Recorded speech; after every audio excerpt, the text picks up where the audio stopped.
Olá, seja bem-vindo ao Educação Democrática em Videocast, um programa que tem por objetivo colocar ou recolocar a educação na pauta nacional, nas discussões importantes políticas do Brasil. E eu estou aqui hoje, tenho a felicidade de receber a Gisele Santos, gestora de inovação. Gi, muito obrigado por ter vindo ao nosso estúdio. Muito obrigada, é um prazer estar aqui com vocês. A Gi veio a São Paulo para alguns compromissos, todos eles relacionados à educação, né, Gi? E deu uma paradinha aqui no nosso estúdio para falar um pouquinho com a gente. E o que eu gostaria de abordar hoje com você é justamente o tema da inovação na educação, que é uma coisa que você já se debruça há muito tempo, é consultora e tem muitos projetos falando sobre educação, falando sobre o uso de tecnologia na escola, né? E a primeira pergunta que eu te faço os professores devem temer a tecnologia, né? E como que eles devem enxergar o uso da tecnologia na escola? Porque muitos deles não foram preparados em seus cursos de formação a integrar a tecnologia ao processo de ensino.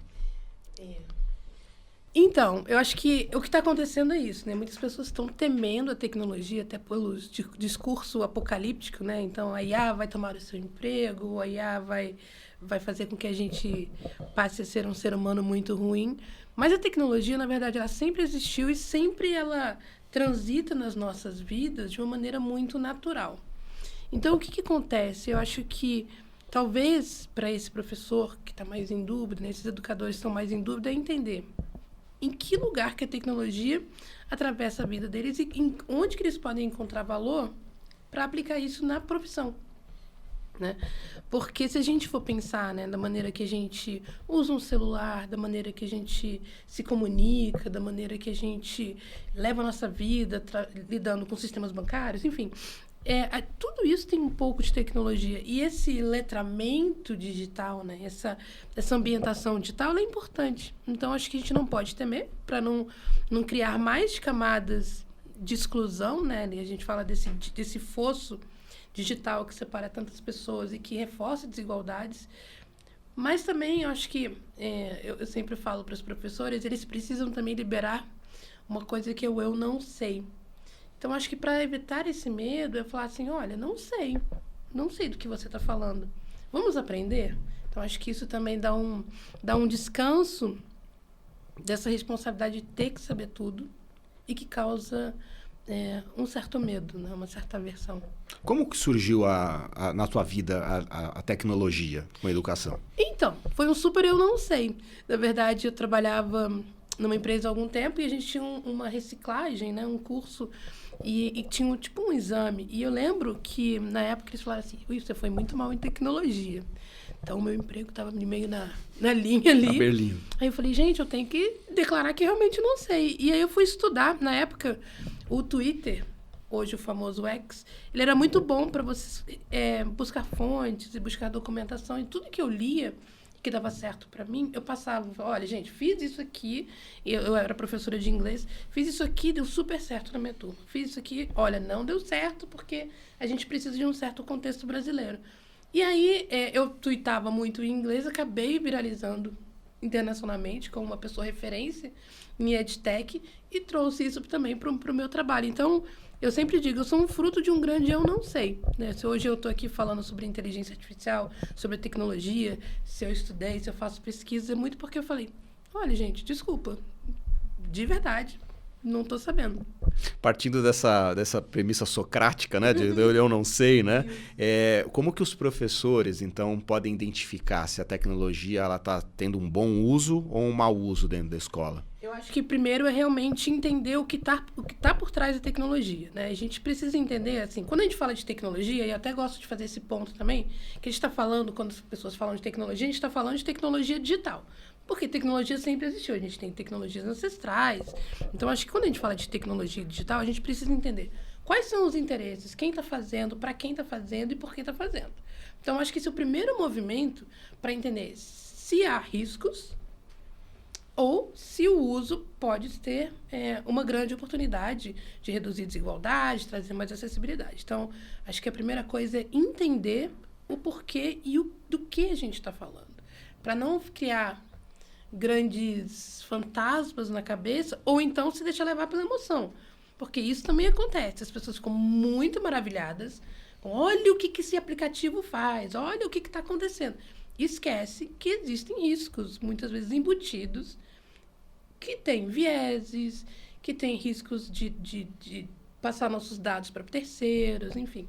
Então, acho que a gente tem que ter esses dois lados, da experimentação, ter coragem para experimentar, mas também não se deslumbrar muito.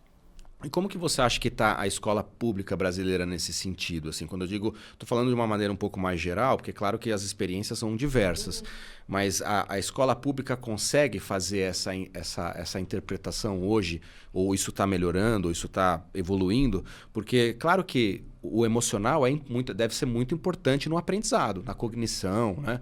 Ele facilita muito quando você tem emoção dentro dessa passagem, dessa transmissão de informação, é muito importante. Mas as escolas estão sabendo lidar com isso de uma maneira geral? Eu acho que... eu gosto muito de falar sobre a escola pública como sendo um grande centro de potência, de conhecimento e de transformação, né? A gente tem uma imagem... Acho que a imagem que mais passa na escola pública é aquela escola sucateada. Quando a gente fala de tecnologias digitais, ainda temos muitos problemas de conectividade. Nós temos ainda muitos problemas de formação, mas também temos muitos bons exemplos de uso de tecnologia, de uso de programação, de aprendizagem criativa, que leva também a bons usos. Então, eu sou muito fã da escola pública. Eu acho que quanto mais a gente fala, o próprio governo, né, tem vários programas, tem políticas públicas para isso. A própria PEBIA, né, o Plano Brasileiro de Inteligência Artificial, tem toda uma parte voltada para a educação. Tem o programa Escolas Conectadas, também do MEC. Então, eu acho que há um movimento positivo. E eu acho que falta... Eu falo também muito sobre a pedagogia da fofoca. Falta muito a gente aplicar a pedagogia da fofoca, que é, se a gente sabe um bom exemplo, a gente contar. A gente fala assim, você não sabe quem é que está fazendo um bom trabalho. Fala, o Piauí. O Piauí está mandando muito bem. E você conta que você sabe o que o Piauí está fazendo. Ou outras escolas. Perdão. Falando um pouco de exemplo, né? Até para poder tentar deixar isso um pouco mais... Porque, de fato, é isso. A comunidade escolar, ela de fato, distribui muitas informações e compartilha. Isso é muito importante. Isso eu percebi com essa experiência de fazer muito conteúdo para essa comunidade, né?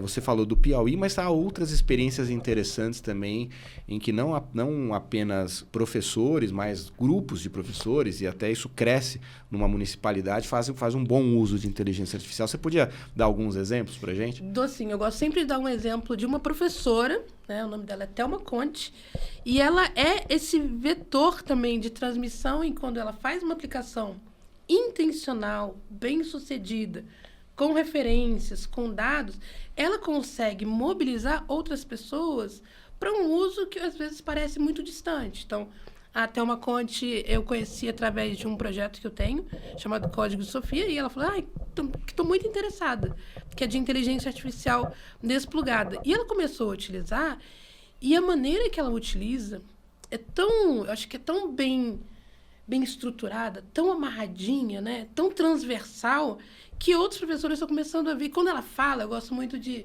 quando tem alguma oportunidade, eu falo assim, Thelma, conta a história você, né?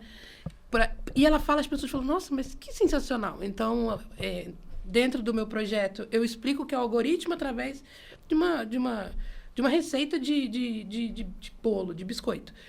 E aí, ela ensinou que a narrativa, que a escrita, também pode ser um algoritmo, com início, meio, fim, com as partes que precisam, os dados que você... Então, ela fez isso que você falou, né, dessa questão da comunicação e da intencionalidade. Então, ela é sempre um exemplo que eu adoro. Ela é de Jaguariúna, inclusive a prefeitura de Jaguariúna fez um vídeo mostrando e privando, né, explicando para os estudantes sobre o que é inteligência artificial, tecnologia digital, sem usar tela. O que é muito bacana também. Você fala de inteligência artificial desplugado, é um desafio interessante. Uhum. E o Código de Sofia é exatamente isso, né? Isso. Você pensou em fazer isso. Conta um pouquinho como que surgiu isso. Conto. Eu fiquei... Quando veio a proibição, né, dos celulares, eu fiquei muito preocupada primeiro, né? Obviamente, a gente tinha uma oportunidade ali muito importante, né, de diminuir o tempo de tela, que realmente está bem alto. Mas eu fiquei com medo de a gente perder um pouco esse público de crianças e jovens, da gente deixar de falar, porque o celular não ia deixar de existir. As telas não iam deixar de existir. E o avanço ia continuar. Então, se a gente parasse de falar sobre isso na escola, a gente poderia ter um grande problema futuramente. Então, eu fiquei pensando como que poderia ser misturar uma tecnologia ancestral, que é a roda de conversa, com uma tecnologia digital, que é a inteligência artificial ou a computação, o pensamento computacional, misturar os dois. Então nasceu os Códigos Sofia, que é uma menina que tem 14 anos, a idade foi escolhida propositalmente para que ela pudesse ter 13 anos, mais de 13 anos, e poder usar algum tipo de tela. E ela encontra uma máquina de escrever na casa da mãe dela, e a maneira que ela escolhe para se comunicar com a comunidade, ensinando sobre inteligência artificial, simplificando conceitos como algoritmo, como dados, como vieses. Então, ela vai pegando o que está acontecendo no dia a dia, tudo muito moderno, tudo muito em tempo real, e vai falando para a comunidade. Aprende com a professora, passa para o colega no parquinho, fala com o grafiteiro. Então, é muito esse universo. E esse projeto, que a gente vai até ilustrar aqui na tela, é um projeto aberto, né? Gratuito. E que ele tem já... como que ele está dividido? Ele está dividido em diferentes etapas? Então, como que um professor pode acessar? Tá, a gente tem o site, né? É um Google site. Por ele ser um projeto sem telas, né? Então, inicialmente, eu falei assim, é aquele filho feio que a gente gosta de mostrar, porque eu não me preocupei com o design, sabe? Então, assim, são as cartas que você pode imprimir ou pode ler, porque ele não tem tela. Então, a preocupação com o design... e agora a gente está mudando um pouquinho, trazendo um pouquinho mais de design. Então, lá no site você encontra gratuitamente as 6 primeiras cartas da primeira temporada. Então, onde Sofia narra, né, coisas como a questão da sessão de dados que aconteceu através das íris, né, com a OpenAI. Então, ela fala sobre isso. Ela fala sobre a questão dos vieses, sobre as guerras, né, como é que a gente entende se só tem um lado de uma pessoa, de um lado de guerra ou do outro. E também a gente agora está trabalhando, eu estou trabalhando com algumas parcerias de designers para trazer algumas histórias, né? Então, essas histórias tem a Sofia e a Tic Tac, que é em formato de cartão postal. Então, que pode chegar a cada momento, né? Se você é um responsável que quer trabalhar isso sozinho com sua criança, enfim. E eles podem ler a história sozinho, tem algumas perguntas que você pode fazer e testar entendimento. E depois eles podem continuar a história num cartão postal em branco, que pode ser enviado para os avós, ou trocar entre turmas. Enfim, é um projeto que tem sido bem legal, as pessoas têm gostado muito, pela simplicidade, justamente, para tirar esse medo, né? E também para a gente não forçar um uso de tela. Então, a partir do momento que a criança entende, desculpa, se ela entregar a foto dela num joguinho para ganhar uma roupinha da personagem, que não é uma troca justa, que os dados dela estão indo lá e que a imagem dela vai poder ser usada em algum outro momento, ela vai pensar 2 vezes antes de ir. Sim, sim. Eu lembro que você falou no congresso do Geduca, numa mesa que vocês estavam discutindo, que não achem que a Alexa, a Siri são amigas, né? Isso é uma coisa que eu vejo até dentro de casa com as crianças, né? As crianças começam a criar uma afeição pela inteligência artificial e a inteligência artificial não é amiga, né? Isso é importante que se diga, né? Não dá para tratar. Isso já vem sido, inclusive pediatras já vêm também falando sobre isso, que tratar a inteligência artificial como companhia, né? E pediatras e também outras especialidades, aqui falando mais de crianças e jovens, e pediatras também, porque essa conexão é perigosa. Ela deixa de contar para você para contar para uma inteligência artificial, que vai manipulá-la. Então, a gente já vê casos acontecendo mais lá fora de crianças que acabam pensando em terminar suas vidas porque a inteligência artificial deu uma sugestão, ou a inteligência artificial não criou uma barreira para poder imediatamente acionar um serviço. Então, quando a criança ou o jovem passa a contar todos os seus problemas para uma máquina, a gente tem um grande problema, porque ali ela não está conseguindo distinguir o que é máquina e o que é gente. E a gente pode fazer isso desde muito cedo. E só para complementar, a gente vai ter agora a entrada, assim, acho que o Natal de 2025 vai ser bem emblemático para isso, a entrada dos brinquedos alimentados por IA. E a gente está travando uma guerra contra as telas, só que esses brinquedos vão vir sem telas. Então, ele vai vir no formato de ursinho, ele vai vir no formato de pelúcia, que conta uma história e pergunta, onde você mora? Conta como é a sua casa. Muitas vezes equipado com câmera, que vai entender emocionalmente se a criança está chorando. Assim, por que você está chorando? Então, imagina o quão perigoso é você não conversar com essa criança, que não, você não pode contar para o ursinho onde você mora, porque tem gente ali por trás, porque é uma máquina que vai mandar essa informação para outro lugar. É delicado isso, né? Muito delicado porque o ursinho ele tem toda aquela, né? O significado emocional. De novo, a emoção. Né? Do bichinho, companheiro, etc. E você tem que extrair isso, né? Tem que falar para a criança que não é. Ou seja, a tela é só um dispositivo, mas a inteligência artificial vai continuar existindo em outros formatos. Exatamente. Né? Você fala, bom, fica essa dica para as pessoas conhecerem os códigos de Sofia, que está disponível.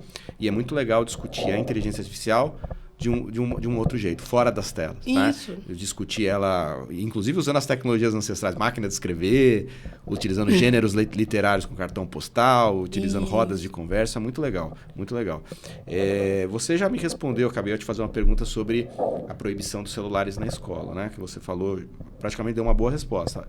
É importante, o tempo de tela era muito grande, porém, se a gente simplesmente excluir, a gente perde a conexão com esses jovens. Porque o celular hoje é, basicamente, como eles se comunicam, né? E as redes sociais? O que você acha sobre as redes sociais? Porque já tem países que também estão proibindo o uso de redes sociais para jovens, né? Até uma determinada idade. O que você pensa sobre elas? Rede social não é lugar para criança. Ponto. Né? Porque existe uma monetização. Então, eles buscam respostas. O que eles vão encontrar? Monetização tagueada, né? Eles são o alvo dessa monetização. Ninguém está dando nada de graça. Então, se a criança está ali online e o algoritmo vai trazer mais coisas, compra esse biscoito, veja esse boneco, joga esse jogo, elas são o alvo. E elas também têm a capacidade de entender isso, tá? Então, não é lugar para criança. E também não é, eu acho que as redes sociais, ele não é lugar para criança, primeiro, como usuário, e também, muitas vezes, de uma forma mais passiva, porque rede social não é necessariamente álbum de fotografia de família. Existem outros riscos. Então, acho que as redes sociais, elas precisam ser tratadas, sim, como nova forma de comunicação, sim, como nova forma de expressão, mas precisamos falar sobre esses riscos e também levar isso para os responsáveis, para as escolas. Então, tratar isso de uma forma muito mais cuidadosa, porque são dados biométricos que estão ali rolando. Né? Tem voz, tem o rosto da criança, tem informações. Então, antigamente a gente tinha aquele golpe do sequestro, né? Que as pessoas fingiam ter voz de criança. Hoje em dia ele pega ali uma criança que está num programa, numa rede social, seja dos pais ou delas, clona a voz, clona tudo. É a voz do seu filho. E aí, né? É a imagem do seu filho, que pode ser manipulada ali de uma forma parecer que ele está machucado. Então, eu acho que as redes sociais precisam ser tratadas com um olhar muito mais crítico. A gente precisa ser mais crítico. E criticidade não quer dizer que você odeie tudo, mas conhecer a ponto de você dizer, isso eu quero, isso eu não quero, isso eu não devo. Então, acho que as escolas precisam muito olhar para essa parte do que não deve fazer, informar também aos pais, informar aos estudantes, independente da idade. Entendi. Então, nesse caso, diferente das tecnologias, né, que devem ser utilizadas, ter um bom uso, do ponto de vista da rede social, não é uma tecnologia a ser utilizada dentro da escola, ou as redes sociais. Eu acho que as redes sociais, elas não precisam estar dentro. Eu acho que eu não acho que seja de todo ruim, mas eu não vejo pedagogicamente as redes sociais, especificamente, se você olha assim, um uso de Instagram, um uso hoje em dia do Facebook, que elas precisem ser usadas para fins pedagógicos o tempo todo, né? Eu acho que não existe mais essa necessidade. Acho que a gente já teve até um tempo que elas eram usadas como antigamente, né? Para você trocar entre turmas de diferentes países, diferentes lugares. Mas acho que hoje em dia você tem outros meios em que você pode ter um controle maior de identidade de dados, né? Então, me preocupa normalizar as redes sociais como uma terra em que se pode tudo. A gente teve uma evolução, Gi, desde a LDB, assim, dos anos 90, algumas evoluções importantes, né? Pensando em educação pública, a universalização do ensino, depois na sequência, discutir a qualidade desse ensino, né? Que até hoje é uma questão central, né? Mas no ensino médio, sobretudo, começou a se discutir muito nos últimos 20 anos, sobretudo muitas discussões sobre currículo, sobre como dar significado para evitar a evasão escolar, para tentar manter o interesse do aluno sobre o currículo, e fala muito sobre transversalidade, do professor ser um pouco mais versátil e poder também dialogar com outras disciplinas, mesmo sendo um especialista. E nesse ponto, a gente viu muita dificuldade por conta da formação dos professores. Né? Os professores estão preparados para trabalhar com inteligência artificial e para trabalhar com tecnologias novas? Então, eu gosto dessa palavra que você falou, da transversalidade, né, e também do sentido. Eu tenho um outro chapéu na minha profissão, que eu sou consultora do Instituto Escolas Criativas na área de inovação, consultora pedagógica. E o meu papel lá, e que eu sou muito grata também ao Instituto, porque eu também conheço essas histórias de sucesso, é justamente olhar para isso e falar, mas como é que a gente traz sentido para uma escola em que o estudante não queira sair? Que você diminua a evasão, que ele veja sentido em coisas, né, através de um pensamento criativo, de uma aprendizagem criativa, na matemática, na língua portuguesa. Então, eu acho que é muito isso. Acho que a necessidade também de fazer isso para o docente. A gente tem que ajudar a essa pessoa que aprendeu que é mais importante saber recitar uma fórmula do que entender como ela é vista no dia a dia, para que ela consiga olhar para o mundo e falar, isso aqui é uma aula de matemática perfeita. Vou dar um exemplo. Meu cabelo, ele chama muita atenção, obviamente, né? Então, quando eu estou em alguma escola ou quando eu vou visitar algum ambiente de aprendizagem, a primeira coisa que é uma roda de criança. Tia, muito legal o seu cabelo. Tia, muito maneiro. E aí eu sempre falo, você sabia que para fazer o meu cabelo tem que saber matemática? Tem que saber química? Eles ficam muito intrigados, assim... Sério? Eu falo, sério. Aí eu falo, por que você acha que tem que saber matemática? Por que você acha que tem que saber química? Ah, porque aí seu cabelo não pode cair se colocar...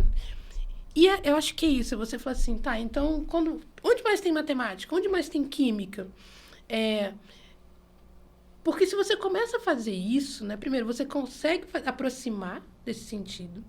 Você consegue fazer com que a pessoa veja essa transversalidade, né? Ela consegue ver que, sim, eu vou usar... Quantas vezes? Eu nunca vou usar essa forma. Você vai fazer um bolo, você vai usar. Se você vai cortar um cabelo, você quer ser um barbeiro, você vai usar. Se você quer entender como em um estúdio como esse, você vai isolar o som, você vai precisar saber desses conceitos. Agora, se você vai usar para outras coisas, você vai usando um pouquinho, né? Vai escalando o seu conhecimento. Quero saber mais sobre. Mas acho que é isso. Acho que na formação falta também tratar esses docentes um pouco com esse olhar da aprendizagem criativa. De falar, vamos ver onde a criatividade entra aqui, porque a criatividade ela tem um grande tabu. As pessoas acham que é só tinta, desenho, né?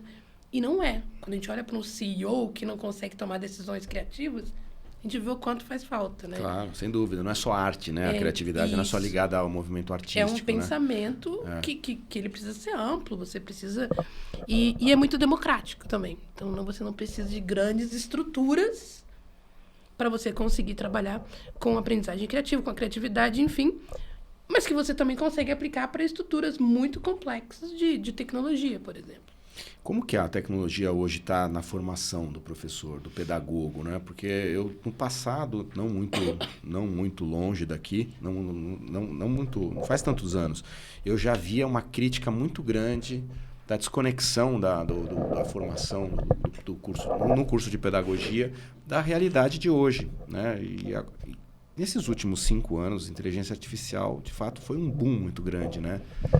Como que ela está hoje inserida dentro dessa formação? Ou ela é uma coisa que ainda depende muito do interesse individual, né, do professor? Temos dois lados. Eu acho que a gente tem o interesse, né? De novo, o posicionamento do professor, do docente. E aí, estou falando do docente, mas também tem entre o gestor, tá? Então, gestor, diretor, enfim, quando a gente olha para governos, prefeitos, de entender o que está em jogo. Então, às vezes falta interesse, mas não é a pior questão. Eu acho que não pode ser tratado como apêndice. A gente não pode ter um curso de pedagogia em que tecnologias educacionais ele é um pedacinho. Porque ele não pode ser um pedacinho, ele tem que estar em tudo. Educação midiática não pode ser tratado como... Olha, então esse semestre você vai ter um semestre de educação midiática. Não dá. Porque a gente não chega lá. E também não dá, e que isso eu acho que também é um grande risco, a gente focar em ferramentas e procedimentos para ferramentas. Os prompts.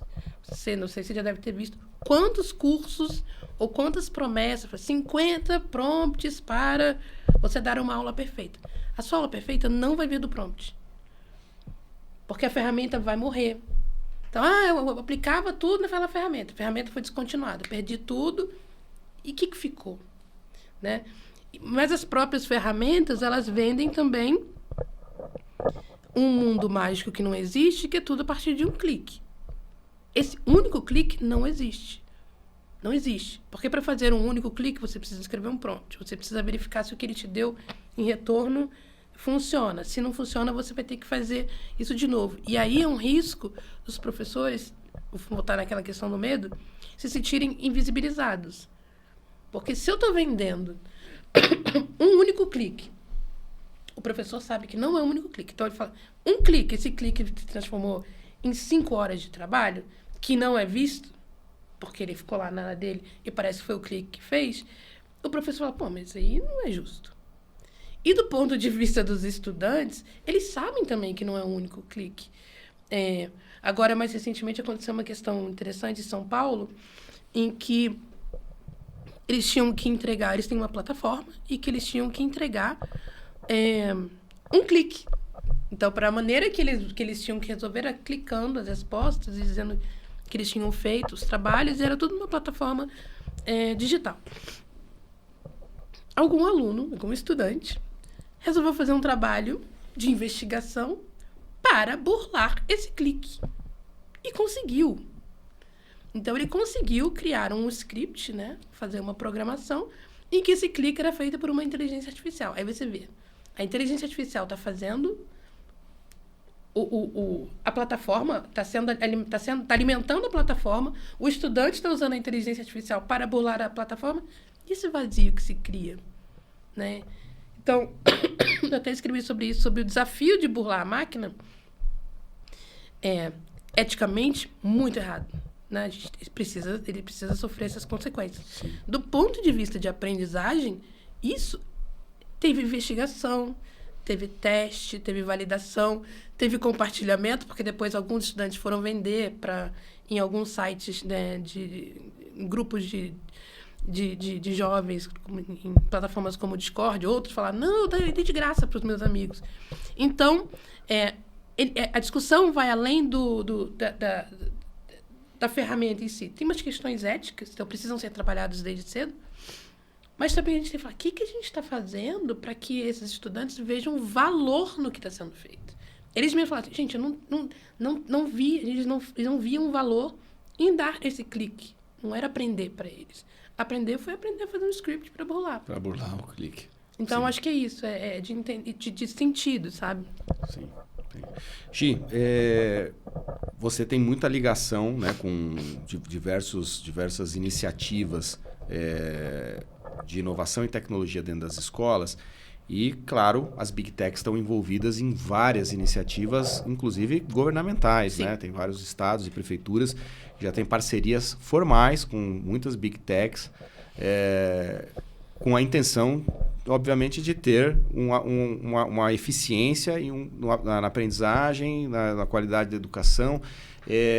Mas como que você vê a entrada dessas Big Techs e a atuação delas formalmente no processo de educação? Eu acho que é um outro lado também que inspira cuidados. Obviamente, existem muitas oportunidades também. Eu acho que existem momentos que a gente vai precisar, sim, escalar, né? Então, quando a gente fala, às vezes, das Big Techs, o que ela pode ajudar é escalar e a reduzir algumas desigualdades. Por outro lado, não existe almoço grátis. Então, a gente tem que entender o que também está sendo... O que eles estão ganhando em troca. Então, acho que toda entrada, ela precisa ser vista muito criticamente. Além de novo, né? Além da entrada, entender o que está sendo dito. Está sendo dito que você precisa usar a ferramenta X, Y, Z, comprar da Big Tech, né, Y e não usar a outra, ou ficar todo mundo dentro de uma outra plataforma, ou a preocupação é trazer esse letramento, essa alfabetização, essa preparação para futuros e presentes, né? A gente fala muito de letramento para futuros, mas acho que o presente já chegou pedindo isso. Então, acho que sim, existem oportunidades. Eu acho que falta... A gente não tem também uma cultura muito de feedback, né? De você trazer uma devolutiva do que não está funcionando. Então, a gente reclama, mas a gente às vezes não conta por que não está funcionando. E a gente também não tem uma cultura de ler as letras miúdas. A gente aceita muito na fase, mas está todo mundo fazendo. Mas eu já dou meu CPF. Qual o problema de gravar meu rosto? Mas todo mundo já sabe, eu coloco ali meu telefone num cadastro. Qual o problema de eu entregar outro dado? Existem vários problemas. Então, acho que esse pensar criticamente faz parte, de novo, né, da educação midiática, de tudo que a gente tem que pensar dentro de uma formação. Porque se, de repente, chega lá uma Big Tech, ou, enfim, qualquer pessoa, qualquer fornecedor, não só Big Tech, chega um fornecedor que vai ser implementado em alta escala e fala assim, olha, aqui está a nossa ferramenta e você vai fazer isso. Aí você fala assim, por quê? Mas, de repente, a pessoa não pode nem dizer por quê. Ótimo, ela não pode dizer por quê, mas ela pode dizer, muito legal, nesse momento não dá para incorporar aqui porque não vai caber. Então, as pessoas têm que entender que, muitas vezes, elas têm o direito de dizer não. Uhum, sim, porque a preocupação, quando eu penso nisso, você tem como pensando em fornecedor, né? Então, você tem lá um poder público que contrata um fornecedor para desenvolver uma plataforma que vai ter facilidade de comunicação, facilidade de recursos visuais e tudo mais, né? Algumas automatizações e vai pagar um X para esse fornecedor. Só que tem um outro Y ali dentro dessa equação que esse fornecedor vai ganhar, que é justamente baseado nos dados que ele vai colher, né? Exato. E isso é muito difícil de monitorar, é muito difícil de fiscalizar, é muito difícil saber como esses dados vão ser utilizados. Como você bem disse, as pessoas hoje elas têm que assinar e concordar com tantos termos de autorização no mundo da internet, né, que ficou meio banalizado. Elas já não têm mais muita paciência para chegar na quarta, quinta página do termo e ver que de fato a imagem dela pode ser vendida, que ela pode ser usada para diversas coisas que ela jamais permitiria. Né? Vou devolver uma pergunta para você. Você que pergunta, mas qual foi a última conversa? Ou melhor, qual foi a primeira conversa? Com quantos anos você teve a conversa sobre o valor dos seus dados? Você já teve essa conversa? Alguém já falou assim, olha, precisamos conversar sobre o valor dos seus dados. Não me lembro. A gente não conversa sobre isso. Não se fala sobre isso, verdade. A gente não fala pra ninguém, a gente só fala assim, acho que foi ontem que eu estava vendo na TV que eles vão começar a investigar a questão do CPF. CPF na farmácia. Você vai lá e dá, ninguém questiona. Porque ninguém fala, olha, o que acontece com o seu CPF? Qual é a viagem que ele faz quando você dá na farmácia? Ele não vai ficar na farmácia. Ele vai para outras redes que vão monitorar com quanto tempo você compra. E o que você compra, ele vai começar a fazer... Vai prever quando você vai voltar. Vai te mandar aquele WhatsApp. Sabe o que está em promoção? Então, é isso. As pessoas não conversam. E eu acho que esse é o tipo da conversa que dá para ter no bar com o colega, dá para ter em casa com a família, dá para ter na escola com os estudantes, dá para ter no trabalho falando sobre segurança digital, de coisas básicas. Aqui em São Paulo é mais comum até do que no Rio. Mas você chega num shopping, tem um bando de crachá na mesa, segurando o lugar. Gente, isso é um problema seríssimo de segurança digital. Né? O cara deixou o crachá do trabalho ali. Ou aquele famoso, me passa a sua senha rapidinho, só para eu poder entrar aqui.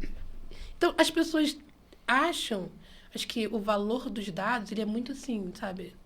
Ele não é conversado. Então, acho que isso é um alerta pra gente. Pra gente terminar, Gi, eu queria que você deu uns exemplos interessantes. Você falou de Jaguariúna, aqui no interior de São Paulo. Você falou do Piauí, né? Para um educador, para uma educadora, um professor, uma professora de escola que está nos assistindo agora, né? E que gostaria de iniciar uma jornada de inovação, pensando em aprimorar o seu trabalho, pensando em fazer com que os seus alunos aprendam melhor, com melhor qualidade. Quais são as sugestões que você pode dar para quem ainda está engatinhando, né? Em inovação e em tecnologia? Eu acho que a primeira coisa é estar muito aberta para a experimentação. E a experimentação, eu acho que vale muito uma experimentação para a própria vida, né? Entender o que traz valor, o que faz seu olho brilhar. Porque assim você vai, sem pressão, né? Você vai acabar construindo o seu repertório. E uma outra dica que eu falo, cuidado com boas práticas que viralizam como sendo excelente. Cuidado muito com a emoção das novas tecnologias. Sempre duvide, sempre pergunte, sempre busque saber o que está sendo dado, quais são os dados que estão indo, para onde que você está enviando fotos. Então, acho que seja mais curioso do ponto de vista, busque experimentar coisas novas, seja mais curioso para saber o que está sendo essa troca que está sendo feita. E, principalmente, libere o eu não sei. Então, acho que existem lugares, né? O próprio MEC, assim, as pessoas às vezes falam, mas, poxa, o MEC tem lives maravilhosas sobre a escola das adolescências, tem lives, tem material, o Instituto Criativo também, Instituto de Escolas Criativas, tem material gratuito, existem vários, Instituto Alana, tem vários lugares que já tem essas cartilhas que são mais seguras, lugares mais seguros. Quem quiser começar, que precisa de material gratuito sobre educação midiática, só tem que eu falei assim, quer começar por um lugar? Educamídia. Não sei se você já conhece, mas também o Educamídia é um lugar onde tem assuntos sobre educação midiática, material para professor, material para família. Então, se tiver que começar de um lugar, Educamídia. Gi, muito obrigado por você ter vindo aqui. Espero te encontrar em breve em outras oportunidades para a gente continuar essa troca tão legal. Muito obrigado mesmo. Foi um prazer. E também, quem quiser entrar em contato, eu gosto muito de conversar e adorei o papo aqui com você. Muito obrigado. Gisele Santos é a gestora de inovação que esteve com a gente aqui no Educação Democrática e a gente volta na semana que vem com mais conversas e discussões aqui sobre educação. Até a próxima.